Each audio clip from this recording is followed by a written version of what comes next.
What's up, YouTubers? MediaShinobi here. We got Chopper reviewing Legend of Korra, Book 3, Episodes 4 and 5. Unfortunately, Jan can't be here any longer because he got eaten by a ghoul. And, we blame Chris for that. But Chopper is here, and he's going to bring us some goodies, including this Slurpee. Well, we got Jan back, ladies and gentlemen. And he's going to be reviewing Legend of Korra, Book 3, Episodes 4 and 5. In Harm's Way, and the Metal Clan. So to quickly summarize episode 4, Zahir frees his final team member, Pali. Mako and Bolin come back to the inner ring where they inform everybody that they've been keeping all of the airbenders captive in order to make like some elite army. And finally, Korra and the gang saves the airbenders and escapes Ba Sing Se. So that ends that episode. So moving along with the next episode. So the airbenders that just escaped went to Republic City, more specifically the Air Temple, and Korra and the rest of the gang, along with Lynn, goes to a new city. Zaofu. And we finally get introduced to Lynn's half-sister, Su Yin. And I knew it, half-sister. I called it since the trailer. I'm very proud of myself.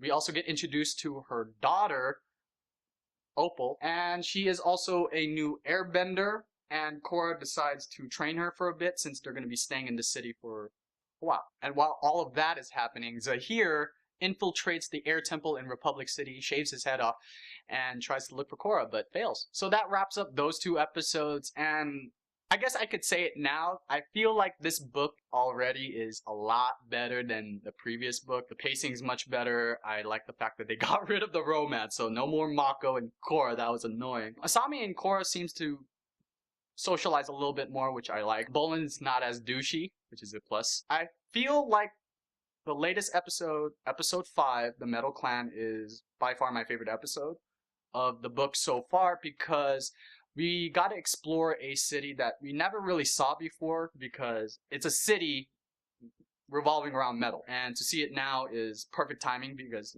this is kind of like the Earth book of the entire series so far. So the city, the name escapes my mind. Zaofu. Okay, it reminded me of Halo. Like, I don't even play the series, but I don't know if it was appropriate for me to say it because it just popped in my mind when I saw the city, and I don't know, what do you think? I agree. I remember playing some levels that looked like that. And as episode 5 was continuing, I got the vibe of, like, Great Gatsby for some odd reason because when Su Yin was explaining about how the queen was kind of too uptight and her style of ruling was outdated, it just, for some odd reason, reminded me of New Money and Old Money, but in this series, I guess it would be Old Earth and New Metal. New Metal. Linkin Park. So we finally get to dive in Lynn's family issues because, the half-sister, she was the rebel while Lynn was more uptight, and Toph kind of came from a family where it was super restrict, so she pretty much raised those two children to be as free as possible. Su Yin herself said that, in a way it was nice, but we kind of fought over her attention, and Toph just like went away and decided to frolic and stuff. I don't know. As for Opal, she's cool. I actually liked her the moment I saw her. I was like, oh, okay. She seems sweet, nice. You do better than Bolin. I'm just saying that right now. Hey, he had to use his, Bolin moves. Oh, please.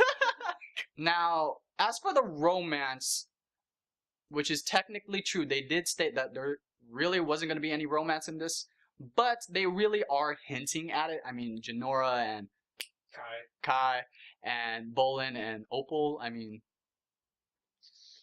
so far it doesn't bug me, except for the Jinora thing. I think that was a little weird. It's a little weird just because I'm like, I could understand if it was like the whole Korra and Mako situation where you just immediately liked him. So it's kind of like a crush, but I don't know if Kai's gonna reciprocate. Do you think? I don't. Maybe these are the rare situations where, nice girl tames the bad boy or the rebel. I don't know, maybe. So all of that was pretty cool. So going to the preview for next episode, we see Korra metal bending, which I think is an appropriate time now since you're in this city. Zaofu. Yeah, there it is. I would also like to see her, lightning bend or, any of the extensions, basically. So the idea of weightlessness comes back again with this episode. It really is a reoccurring theme or idea, you know, something like that. Do you have any idea how that will attach to this story? Or apply to the story, my bad. Like, I don't know exactly what they mean. Like, weightlessness, you free yourself, you're untethered from the earth. Yes. So, what does that mean? Like, do you, like ascertain a higher power? Or just, Astral. like, I don't know. Gravity. I don't know. gravity? Well, it's like, this is gravity. Okay, you don't belong to the earth no more. So, what is that? Like, you live longer, you get more powerful, you're free from restriction. I was like, what is... I was like, we don't really know what that means. It's pretty vague. Zahir, the only thing that we know is that he was trying to kidnap Korra when he was a baby. Yeah, that was actually pretty interesting. Why? Yeah, we just don't. Even they still don't know. After 13 years of putting them in prison, they still don't know. Oh, yeah, that's why. Yeah, they never broke, which was actually pretty impressive. They were all in their respective opposite elemental jail. Yeah. Is that right to say? Yeah. And yeah, they never broke. Very impressive. You know, so I find these villains to be more interesting. So that pretty much wraps up this review. We're probably going to get more about Lynn and her family. Just see more of the tension between those two. Will Lynn finally get over whatever it is that she's still stuck on? What else?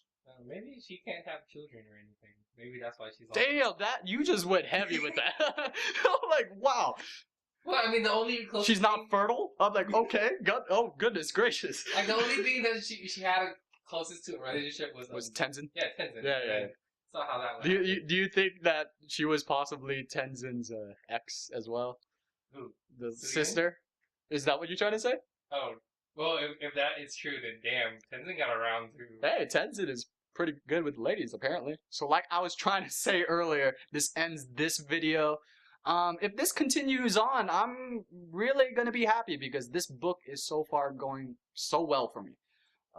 Much better than the first two, in my opinion, and nothing much has happened yet, so, you know, that's saying a lot from my point of view. Other than that, that wraps this up. Don't forget to leave a comment, like if you liked it, dislike if you really want to, don't, please. Subscribe, don't forget about Chopper. Chopper, Thumbs up as well. No. he could replace me. So this is MediaShinobi signing out.